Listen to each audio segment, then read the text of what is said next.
Osama bin Laden was born in Riyadh, Saudi Arabia in 1957 or 1958. He was the 17th of 52 children born to Mohammed bin Laden, a Yemeni immigrant who owned the largest construction company in the Saudi kingdom. Young Osama had a privileged, cosseted upbringing. His siblings were educated in the West and went to work for his father's company, by then an enormous conglomerate that distributed consumer goods like Volkswagen cars and Snapple beverages across the Middle East, but Osama bin Laden stayed close to home.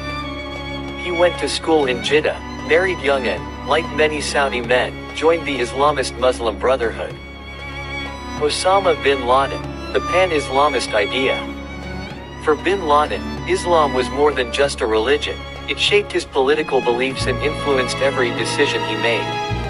While he was at college in the late 1970s, he became a follower of the radical pan-Islamist scholar Abdullah Azzam, who believed that all Muslims should rise up in jihad, or holy war, to create a single Islamic state.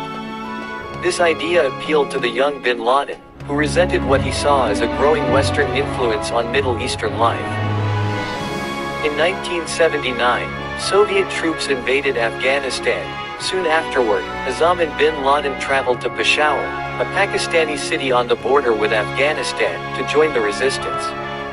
They did not become fighters themselves, but they used their extensive connections to win financial and moral support for the Mujahideen, the Afghan rebels. They also encouraged young men to come from all over the Middle East to be a part of the Afghan jihad. Their organization, called the Maktab al-Khidamat Makt, served as a global recruitment network. It had offices in places as far away as Brooklyn and Tucson, Arizona, and provided the migrant soldiers, known as Afghan Arabs, with training and supplies. Most importantly, it showed bin Laden and his associates that it was possible to put pan-Islamism into practice. Osama bin Laden, building Al-Qaeda.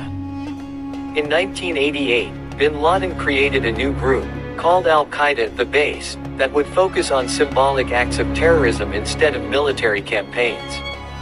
After the Soviets withdrew from Afghanistan in 1989, bin Laden returned to Saudi Arabia to step up fundraising for this new and more complicated mission. However, the comparatively pro-Western Saudi royal family feared that bin Laden's fiery pan-Islamist rhetoric might cause trouble in the kingdom, and so they tried to keep him as quiet as they could. They took away his passport and spurned his offer to send Afghan Arabs to guard the border after Iraq invaded Kuwait in 1990.